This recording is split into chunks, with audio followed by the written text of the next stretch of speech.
All right, welcome to every Godzilla video game ever made. I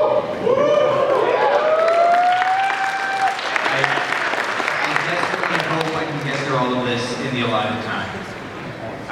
So first, a little bit about me. I'm Rushdy, a lifelong Kaiju video game fan, and I've made it my goal to just catalog every single Kaiju video game in existence. I also run Seismic Toys, which is actually in the dealer's room, and I am the CEO of 13AM Games, which is an independent video game company in Toronto, Canada. This is actually the fourth in a series of panels about Kaiju video games. If you haven't seen the previous panels, you can check them out on my YouTube channel, Control All Monsters. And of course, the whole reason that I started this is because I released a video game called Dawn of the Monsters. Woo! And I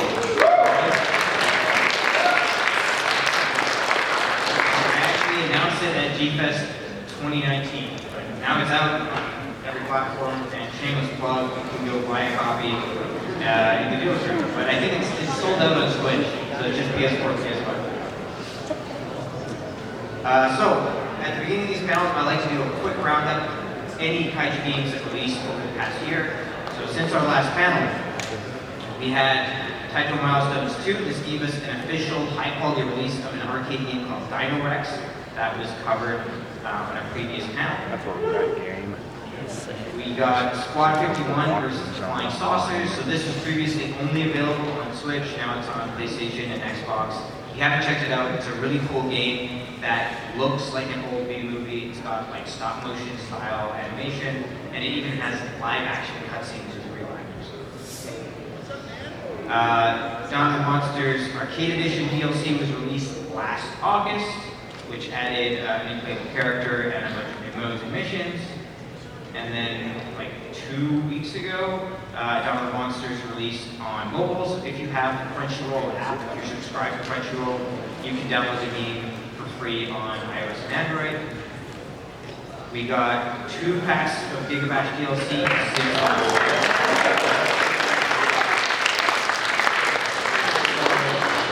December was the Ultraman DLC pack that had 40 characters, and then just recently, like I want to say 2 months ago, was the Nemesis DLC, which had Hedra and King Ghidorah. We also got Excedio, the Kaiju Simulator, which was released on Steam Early Access, and it got 2 collaborations, a Dawn of the Monsters collaboration and a Terra of Humosaurus collaboration. For those, I think we covered Terra of Humosaurus last year. We also got a fan translation of Daikaiju-fanboy, which I actually covered way back in, I think, 2019. If you haven't played this, it was only available in Japanese for a long time. Now there's a full translation. Definitely worth checking out. I think it's the very first Kaiju strategy game. Now on to every Godzilla video. So, in the interest of time and making sure this is a focused panel, there are some things that I am not going to be covering. First off, it's got to be an official Godzilla product. But I'm not going to be covering gambling, so,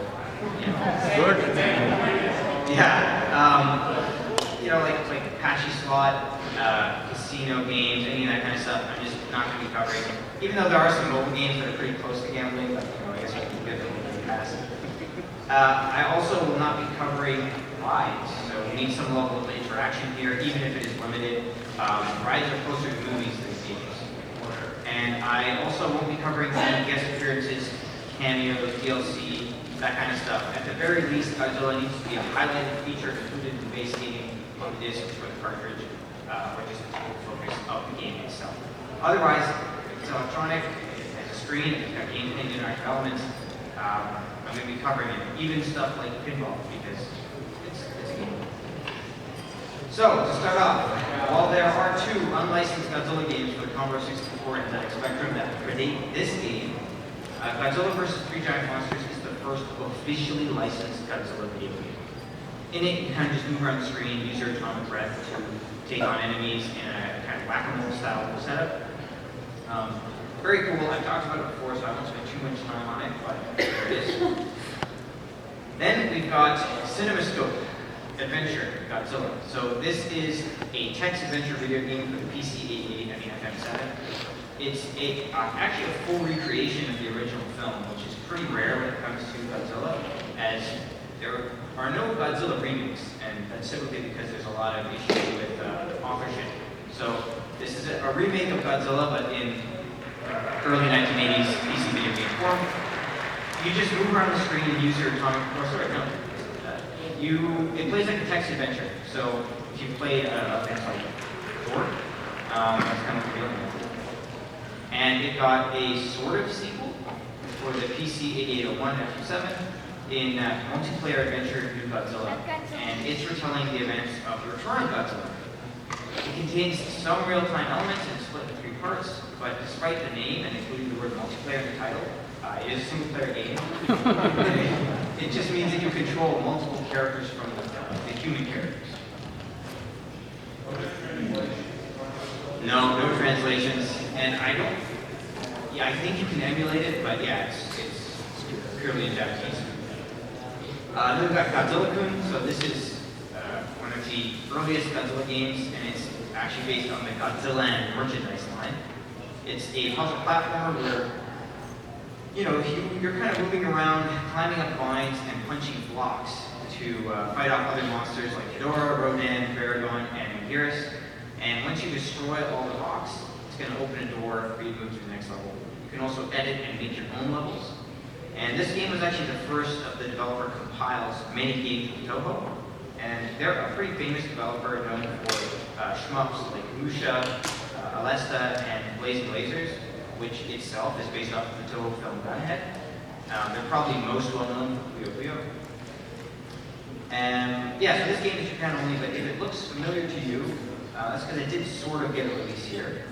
And that's because it was re-released in a port to the Nintendo Game Boy in 1990, just without the level editor. So in Japan, this game is still called Godzilla-kun, but in the rest of the world, it was just called Godzilla. And while the Japanese version features a cute, kind of like, honestly, dripped out Godzilla, the English or the North American version just uses photographs. It also includes the appearance of Bijou, who is Godzilla's girlfriend.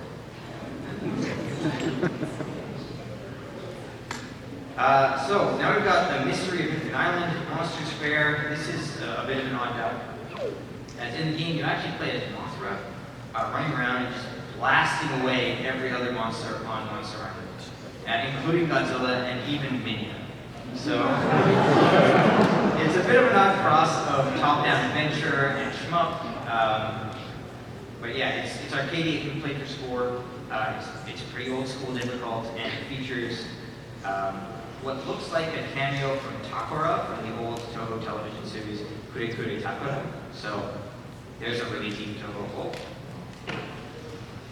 Moving monster games. So I covered this in a previous panel, so I won't talk too much about it, but it does feature Godzilla as the only licensed character in the game. He's on the box. Those other characters are like Tarantus, the Glog, Spectra, Mr. Meringue, and Megatron. So they're original characters just for the game, and we haven't shown them any sense. Another one I covered before, this is Godzilla Challenge for the Video Challenger system. Basically, you get this gun, you hook it in your TV, and then you take these VHS tapes, put those in your player, and as you play, as you play the video, you're going to see targets on the screen, and if you shoot their target directly with the gun, it'll show a score on the gun itself that will indicate if you actually hit your target or not. Really weird, to be honest, but pretty cool, pretty unique.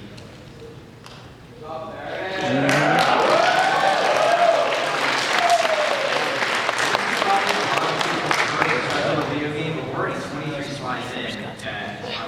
So this was released in 1988 in Japan and 1989 in North America. And I would say that it's the first true blue Godzilla video game to get a proper English release. It also features it's also the first Godzilla video game to be released on a home video game console instead of PC, in this case the Famicom and NES. And so that makes it pretty important in the Godzilla video game canon. You play as both Godzilla and Mothra, and you move your characters across a hex grid with other monsters you need to defeat to move on to the next board. Each hex is a level you play either as a sort of action platformer or Godzilla for sort of manual scrolling shmup concept. I was supposed to write from the game. Thank you for doing that. Writers before. Oh, really? Yeah. I've used those sprites, so genuinely thank you. This was also developed by Compile, who I mentioned earlier, that did Godzilla. Then we get, so there is no shortage of Kaiju turn-based strategy games, but at the time, Godzilla 2 was only the second, the first being the aforementioned Daikaiju Video Games. It was first developed as a Rodan game that was announced in Nintendo Power and never materialized.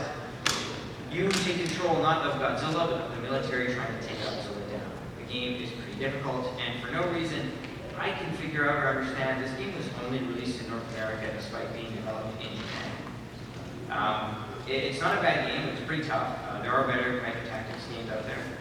And this game also got really expensive really quick at one time. So good luck tracking down that. Oh really? Yeah, there you go. I never made it, so I've got the card, but not the box. I just have the box. So now I need to chat a little bit about the Kaiju Hero series. I talked about this in depth in last year's panel because Ultraman is in every single of these games. But this is a series that has 28 games over 24 years across all genres, including sumo wrestling, baseball, platformer, beat 'em up, RPG, everything. So Gundam is in every entry, Ultraman and Kamen Rider are in most, and Godzilla appears in 2. So let's talk a little bit about those 2 entries. So Battle Soccer, also, let's say a pretty famous Godzilla game, developed by Pandora Box, and this is really their most well-known game. It is soccer with Ultraman, Kamen Rider, Gundam, and Godzilla, and it even features characters like Titanosaurus and King Caesar that don't often get appearances. And it's actually a pretty good soccer game. Then we've got Battle Baseball. If I King Ghidorah did that map, it's funny, just keep watching. Of course. Biolante's using your phone. This was created by Megan Shokai, who you might know for games like Troubleshooter, Teacup Attack, and Crown Quest. Crown Quest is actually just Mega Man what you showed me online. Thank you. And then we get the really impressively named Godzilla for arcades. And this is the first ever Godzilla arcade game, as well as the very first one-on-one Godzilla fighting game. This released 2 years after Street Fighter II kind of turned that genre into a big hit. Now, fighting games would go on to be really popular in the Godzilla video game sphere, and this is a game that really kicked that all off. But strangely enough, this is the only Godzilla video game to be released, the only fighting game to be released in arcades. So as this is an early fighting game, the setup and structure is a bit unusual. If you play with a friend, you can play as Heisei Godzilla, Heisei King Ghidorah, Daigen, Showa Mechagodzilla, Megalon, or Mecha King Ghidorah. But if you play a single-player game, you can only play as Godzilla, and the battles themselves include a mini-game where you walk forward, smash buildings, fight the military. As a kind of prelude to the battle, very similar to King of the Monsters 2.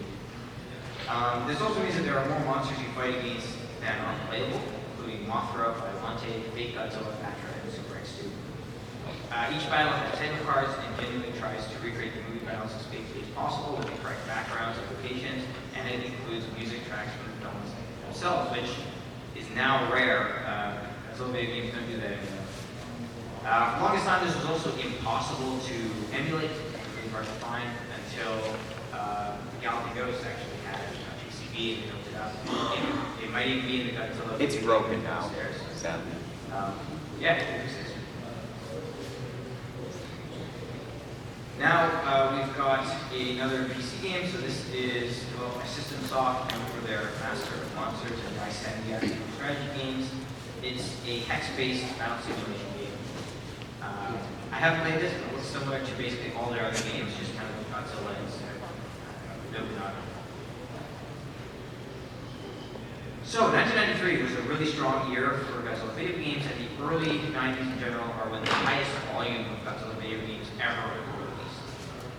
And this is Godzilla King of the Monsters for Game Boy. It's a Japan-only title that is entirely original and features an arcade-like style gameplay where you play as this massive Godzilla sprite using fire breath and visible attacks to destroy buildings, enemies, and monsters alike. It's very simple, but it works really well as a portable game and appearances from rarely seen monsters like Tyrannosaurus, Varon, Gezora, Dabra, and Corsaurus. And we get Super Godzilla, which I don't know what anyone else here, but it's one of my first Godzilla games. This is the first of 2 Godzilla games released on the Super Nintendo Entertainment System, aka the Super Famicom. It was developed by an advanced communication company who also previously developed Dino Wars, The Destruction of Respondulus, as well as the infamous Dr. Jekyll and Mr. Hyde for NES. Any ABGN fans in here? So the game split into 2 modes, movement mode and battle mode. Movement mode has Godzilla as a blue dot moving through a grid on the bottom half of the screen, and the top half shows Godzilla smashing through buildings and on the ground. Once you find a monster to fight, it enters battle mode, and battle mode is like a mix of turn-based RPG fighting game. It's a very bizarre mix of video games. There's no game quite like Super Godzilla, but it's pretty fun. I grew up with it, so I'm obviously a little nostalgic for it. Definitely worth checking out. And it's also the only game to feature bad games. Absolutely. And in fact, it is the first Godzilla game to have an effect on the films themselves, because Super Godzilla is not just the name of the game, it's the name of the character. Godzilla powers up and becomes Super Godzilla, and that design was later cribbed to become Space Godzilla when Toho kind of had to scramble to make the Godzilla movie after the TriStar War got delayed. And of course, it is the only, or was the only official appearance of Ragon for a very long time, as he is the final boss of the game. Now, Ragon is on Godzilla and Toy, you can get it. He's finally emerging out of the shadows. Now we got Godzilla Battle Legends, aka just Godzilla. It's a one-on-one Godzilla fighting game, but it's so much better than the Vampire arcade game. And it was developed by Alpha System, or known as the Castle Shikinami series. So it's much more detailed. You've got 11 playable characters. So if you're playing single player, once again, you only play as Godzilla. But it does something really cool with that concept that no other Godzilla video game has ever done. Each time you fight an opponent in single player, Godzilla's appearance changes to match that movement. So if you're fighting against Gears, it becomes 55. If you're playing against Godzilla, it becomes 74 version. It's really cool. I wish more Godzilla video games did that, because my favorite is 75. It's like the only game in. So that means there's 10 versions of Godzilla in this one game. And there's even alternate versions of monsters like Kimidora. You can have Heisei Kimidora and Showa Kimidora. And then a whole alternate character select screen lets you choose them all. It's like stage music. This music's another important note. This is a CD-based game, so even though it's for a home console in the 90s. So we get a high-fidelity record audio and a full animated intro. That being said, while the game is fun, the combat's a bit restricted. There's only 2 buttons with one dedicated to jump, and the game is incredibly difficult. But it did get released here in North America, thanks to Hudson. But it also got a sort of sequel. So Alpha System returned the year after with another 2D Godzilla fighting game that's built off the base of Godzilla Battle Legends, and it's called Godzilla Kaiju Video Games History, or Godzilla Great Object.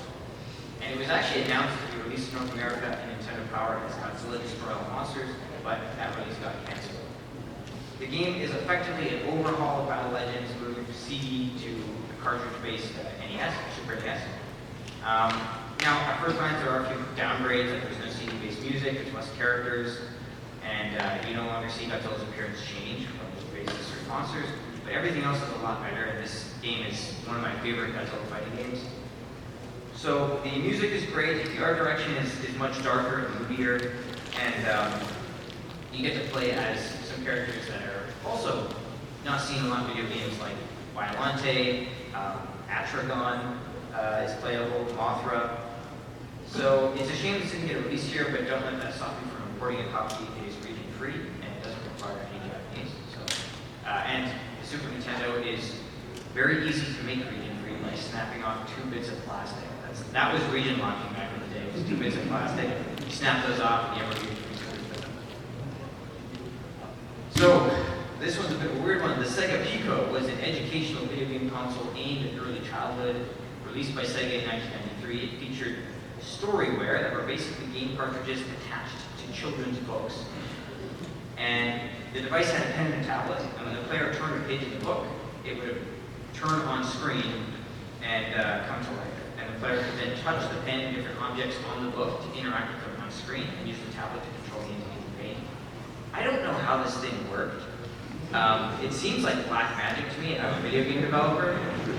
It's really cool, but I grew up with one. I'm going to So, most of the games for this console were like Winnie the Pooh, Richard Scarry, Sesame Street.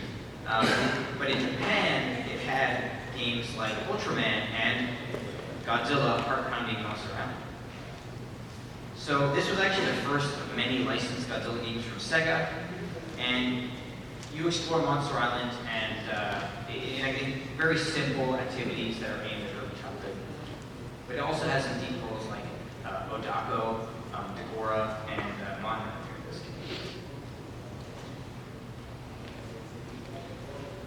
This is a game I've talked about before. This is one of my favorite Godzilla games. It is a mix of turn-based strategy and one-on-one fighting. So every time the battle starts, you actually control either the military or Godzilla or Rodan, whoever you're playing as, and you engage in those battles. It's a Game Gear game.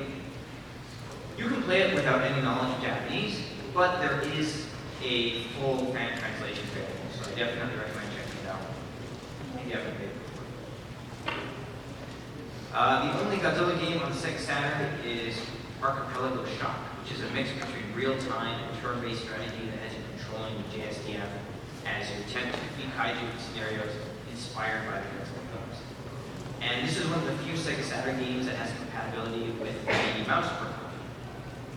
It's notable that this is the first appearance of Destroy It in a video game, and it also uses like directly sampled recordings of Godzilla music from the films, which is really, really rare.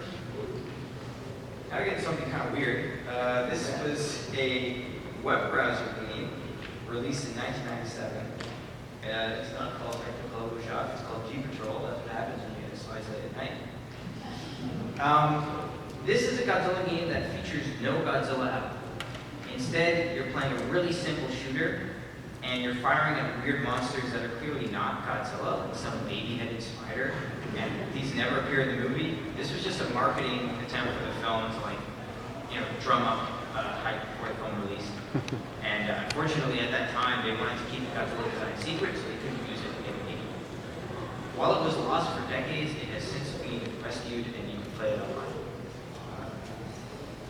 Speaking of online, Godzilla Online was a game developed by Mythic Entertainment, the creators of Dragon Age 2 and Aliens Online. You could download it for free from the Godzilla website, and it featured online multiplayer and top-down 3D action gameplay. You could pick from scientist, soldier, journalist, or baby Godzilla, each with their own roles and abilities. Unfortunately, this game is completely lost, so we only have some descriptions from those who actually got to play it back in the day. Then we have Godzilla Trading Battle. So this was long before Godzilla Final Wars. These two got to meet in a video game. And this is a Japan-only trading card game, and it also featured 6 brand new original kaiju and a basketball player clearly meant to look like Charles Barkley. But he's not really Charles Barkley, otherwise they didn't draw. So this is one of those games that, like a lot of strategy games and adventure games, it requires a really deep understanding of Japanese to play, so I can't say I played it, in any meaningful way. It does look pretty slow and complicated, but it's a shame we never got a real English version, because I would like to play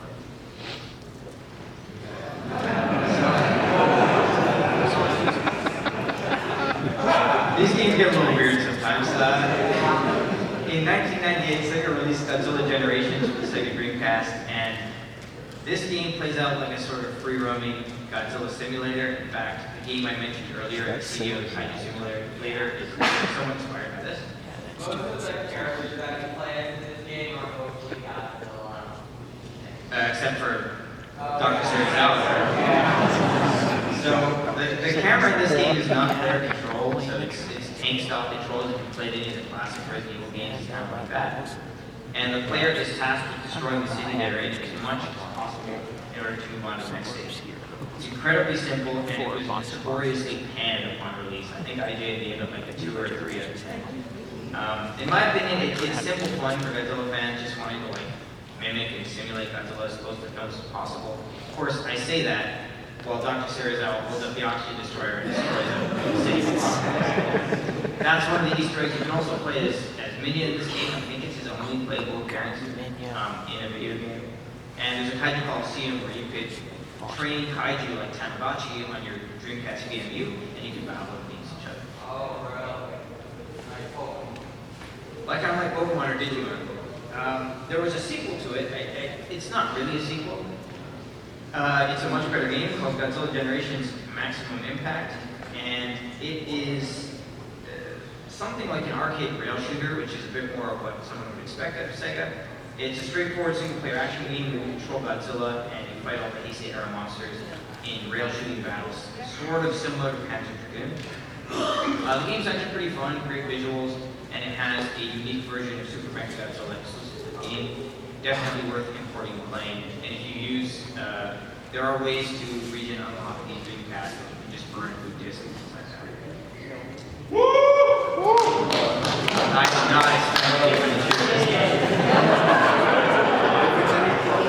Yeah, who cheered? Have you played this game?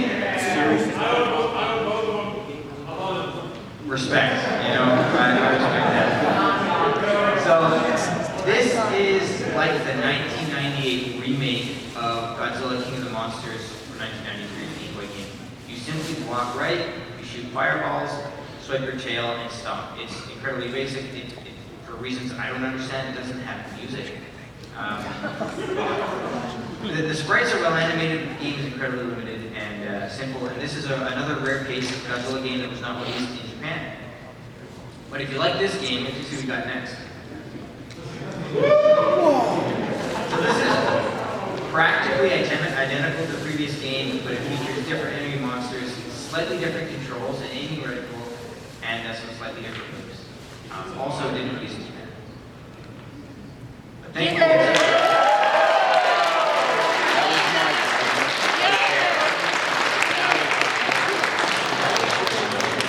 Makeup for those Game Boy games. I hear the body.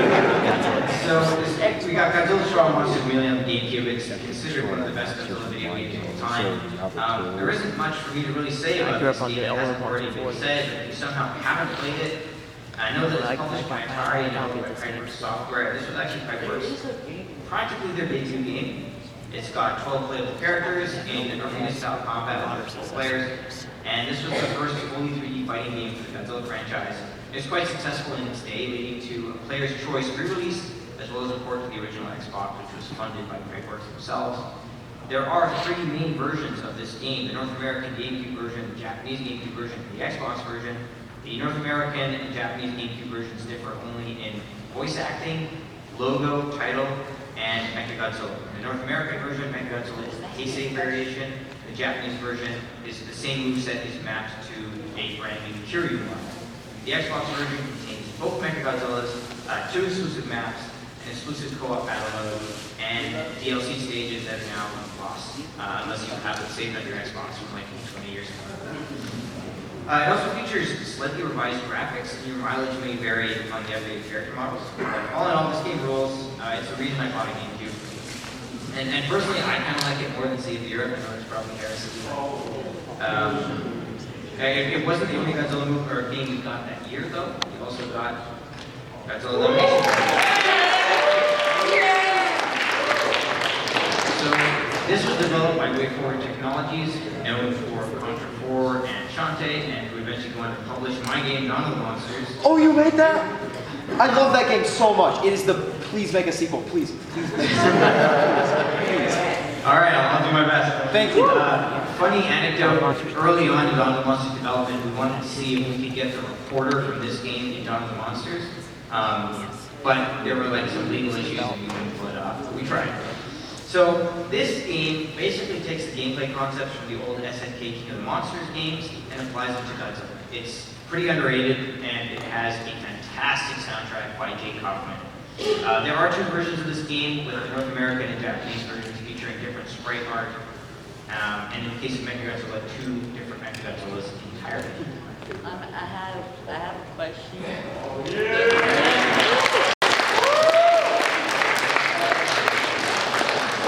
you've got a question, hold it at the end. If we've got time for questions, I will answer as many as I can. So, for many people, Godzilla City Earth is the best Godzilla video game out there. It's an expanded sequel to Rushdy's family that ups the character count to 19, adds an in-depth single-player story mode, includes online play, and changes some of the combat mechanics.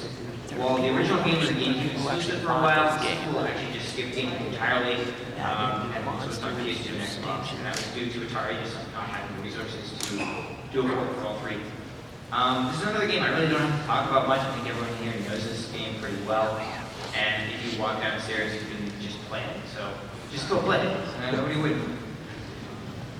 Brings us to the third goal.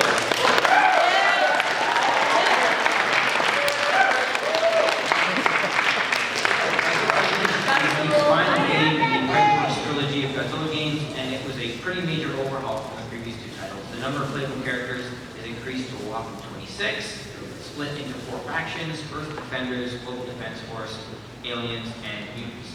2 of the monsters, Obsidius and Crystal, are original monsters created via fan polls across numerous original designs. The controls are completely revamped with supporting motion controls of the remote nunchuck, and they offer no classic controls option for a regular controller configuration. Monsters can now enter a critical mass state inspired by early Godzilla, and characters can move and attack at the same time. Environments are all post-catastrophe and are filled with natural disasters and large crystals containing energy and power-ups. The game was originally slated to be a Wii exclusive, but at the last minute, the PS2 version was developed based heavily off of Save the Earth. Unfortunately, it was very rushed, featured 6 less characters, and one exclusive character in Batroid was actually just a reskin of the monster from Save the Earth. Maybe it's down right at the Wii version is that you have to do a lot of black. Yeah, get ready to whack with come play this game. Yeah, the The game was mixed. It had a pretty mixed critical response when it came out, but it sold quite well. Despite this, it would mark the end of major home console Godzilla video games for some time. But it was not the only Godzilla video game released that year. We got Godzilla Unleashed Double Smash. I also didn't expect anyone to cheer for that game, but respect. So this is the handheld companion to Godzilla Unleashed, and it's a 2D side-scroller where you switch between ground monsters and flying monsters in a fashion kind of reminiscent of Godzilla Monsters on the NES, except you can swap between them on the fly. So this game holds the dubious title of being the worst reviewed Godzilla video game of all time on Game Rankings. And it's a shame because I actually really like the idea behind this game. It is a fun concept, but it's clear that there just wasn't, the time and money to really pull this off. With no It also features a new kaiju in the form of the Sphinx, which is a great name. Why is it decaf? Also, if I had $1 for every time a portable Godzilla game made Mecha Ghidorah significantly larger than regular Machine Ghidorah, I'd have $2, which isn't much, but it's strange. I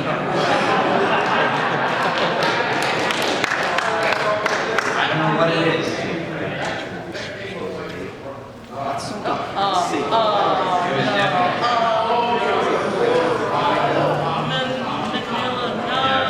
So now we enter a Godzilla video game dark age that still really hasn't ended. I'll spoil something for you. From this point until today, we have only had one major home console Godzilla video game release. Gone are the prestige developers and publishers, and for the most part, gone is Toho themselves from developing and publishing. So, as licensed games moved away from dedicated video game devices and into mobile phones, we just haven't seen the quantity and quality of Godzilla video games that we did in the 90s. And since a lot of these games are mobile, a lot of them are unfortunately lost. Digital-only releases mean that once they get listed, they are gone forever. And most of the next games I'm going to mention are listed. So assume that you can't even play them unless I say otherwise. First off is Godzilla Monster Mayhem, which is a Java-based game where you run around destroying the buildings and military for points. It's reminiscent of Rampage in some ways. It's pretty basic, but I actually quite like the sprites. This was developed by India Games, which is India's largest game developer, who is partly owned by Walt Disney Company in India. So that wasn't on my bingo card that Disney would make a Godzilla game, but here we are. This also was released for iOS. It's not the same game, it's just under the same name. This game feels unfinished. I remember when it came out, there are 2 characters. It's just Godzilla and Ghidorah, and you can only play as Godzilla. I don't recommend it, but it exists, so I gotta have it. Then we got 2014. Played that game when I was little. So this is unique in that you actually play as one of the soldiers dropping into San Francisco during Godzilla's battle with Muto. So it's like, I think, the only first-person shooter Godzilla game. Unfortunately, also delisted. We also got Godzilla Crisis Defense, which was a web browser game. It's trying to simulate doing crisis management during Godzilla's attack on San Francisco. And it was just a tie-in promotion, again, long since gone. Pipeworks returned to make Godzilla video games. I think this is not what we expected when Pipeworks said they're making a Godzilla video game, but if you like Match 3 games, there you go. Also delisted. But we would at least get one console Godzilla video game, and that would be...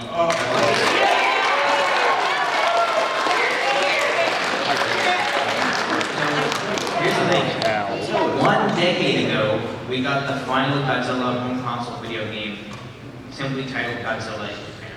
And it has 2014. So, initially released on the PS3 in Japan only, a beefed up version was immediately produced called Godzilla Versus, and was released for the PS4 in Japan, followed by the simply titled Godzilla on PS4 in North America and Europe.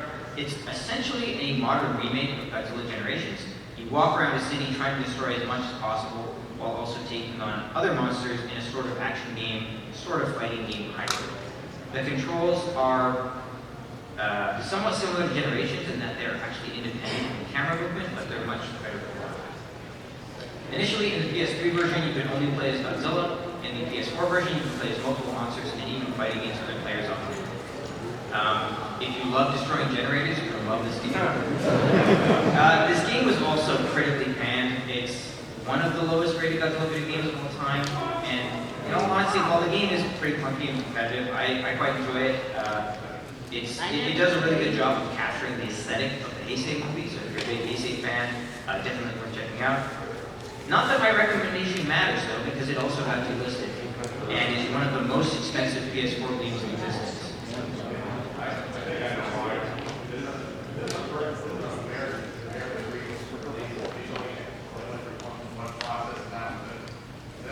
Yeah, it had one printing, and then I think it was only on sale for 3 or 4 years, and then the license ended, and now it's expensive.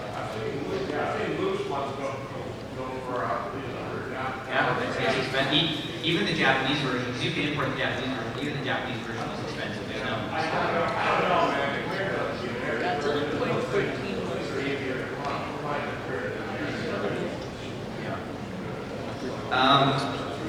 Then in 2015, we got Godzilla Kaiju Collection. This was a short-lived Japan-only mobile game, and you were collecting kaiju for use in simple turn-based battles. It only lasted 1 year before getting pulled from all storefronts. Then we got Shin Arima, which I really liked. This was a game only available for 1 month in 2016, and it was a collaboration between Shin Godzilla and Arima Kinen, which is an actual horse race.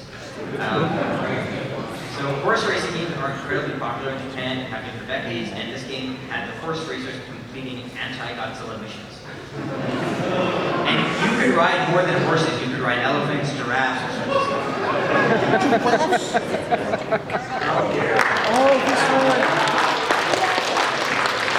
This is also pushing the limit of what is a Godzilla video game, and I didn't know this one before. But I have to say, if you have ever wanted a video game to really show you how it feels to be a civilian in a kaiju battle, this is the game for you. I really enjoyed this one, and the segment with Kiryu is fantastic. Again, Japan only. You can import it, it's not expensive, but it's entirely in Japanese, and does not be translated. So then you get So this is a game in the clicker subgenre. Essentially, all you have to do is click the screen, and your forces will shoot and destroy the enemy monsters. For being honest, this isn't really a game, but it's more of a facsimile of a game. So you only need to tap the screen, and at a certain point, the game tells you that you are And they taking give you damage. cards So you need to watch on the side. advertisements or spend money And they so you don't- can click more. So if you love watching advertisements, check this game out.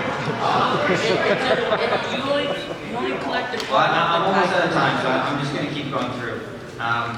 Yeah, this game is also delisted, I believe. So, oh no, it's not delisted, but I wish it was. So in 2021, Toho announced a new games label producing their own Godzilla video games. They are really low-budget mobile games, but it's an exciting step in the right direction as Toho themselves had not published video games since the early 90s. So, Run Godzilla is a game that involves humans raising and worshipping kaiju, starting off with Godzilla, and you enter those kaiju into races. Unfortunately, like Defense Force, this game is about watching ads and paying real money to play the game, and it is still good. Then we got another game. So the second of three games from Toho is called Godzilla Destruction. It's also similar to Godzilla Generations in a way, and has you walking around, destroying buildings, leveling up, and collecting items. Or you would be if the game was still available, but this one did not last a year before it was also listed. Then we got Godzilla. This is undoubtedly the most popular of the Toho Godzilla mobile games. Battleline is a mobile gacha game where you find kaiju to use in online battles to get more monsters, to do more battles, you kind of get the idea. Now, this game has a bunch of cool collaborations with like Ultraman, Gamera, and King Kong. Evangelion. I don't really play a lot of mobile games, but this is the one with the most legs. It's still got some monetization stuff, so watch out. But it's definitely the most well-received Godzilla mobile game. I think it even has a tournament here at G-Fest, and it's still going. So this is kind of the end. And if this was the end, it'd be very sad. Gigabash, it was Gigabash. There is more to talk about. So there are pinball and electronic arcade games to talk about here. So we have Godzilla Wars and Godzilla Wars Jr. So these 1994 Namco arcade attractions are a lot of fun. I've talked about them before, and they've actually been brought to the games room before, so they might be downstairs. I haven't checked it out yet. They are. Go play them. They are so much fun. So Godzilla Wars has you shooting targets on an ever-advancing animatronic Godzilla, each shot sending him further back. He speeds up over time though, and you've got a laser cannon you can use once as the energy free card. Godzilla Wars Jr. has you shooting balls into Godzilla's mouth to try to stop him. And Godzilla Wars Jr. actually released here in English. The original Godzilla Wars, the bigger thing was that Japan only thing. Then we've got Godzilla pinballs. So back in the 1990s, Sega used to make pinball machines. And years later, it's a confusing history of pinball, but effectively, Sega Pinball was purchased by Stern, and Stern is still operating today. So this was the first Godzilla pinball machine, and Stern, who bought the Sega Pinball, then made another Godzilla.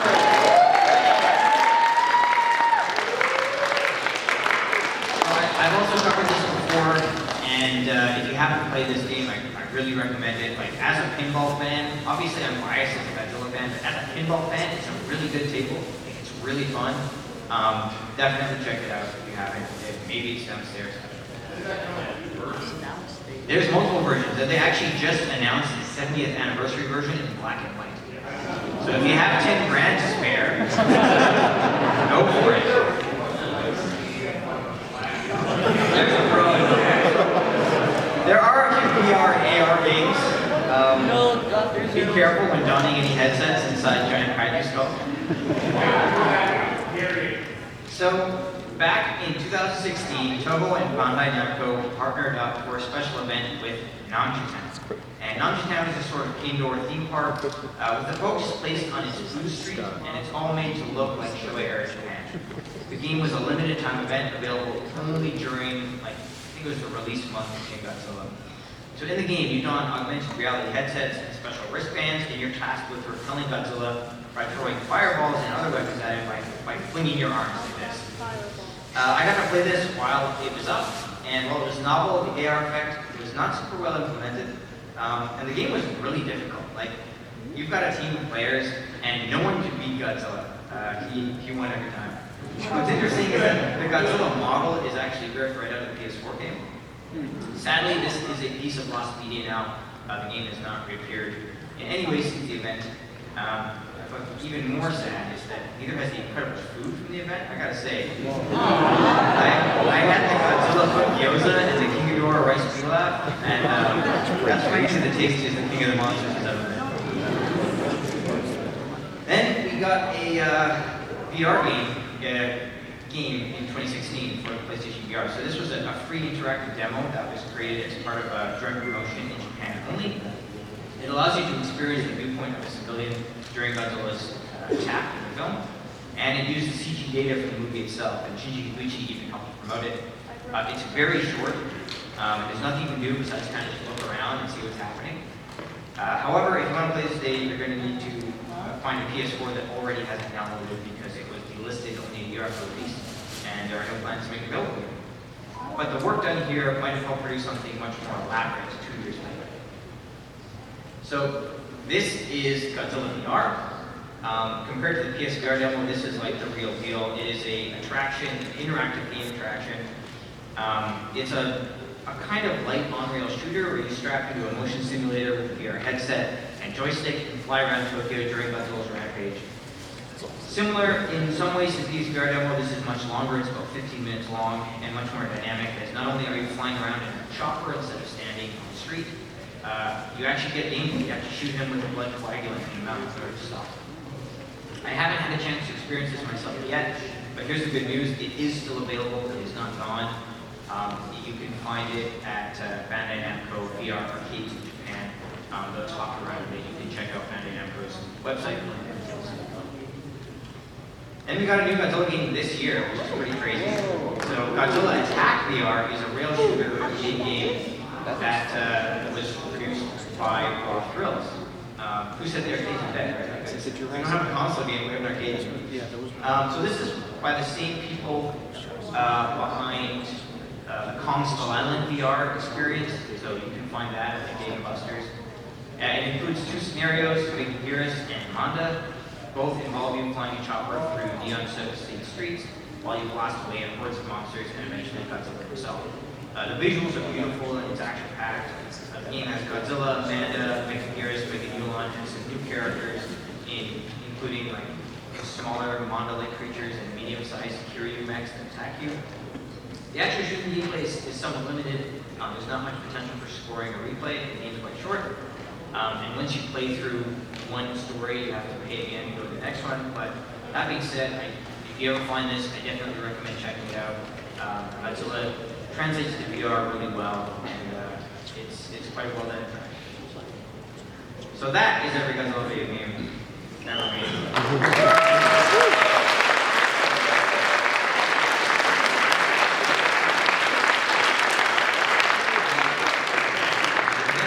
If you want to check out any of the previous panels or even this one, it will be on my YouTube channel.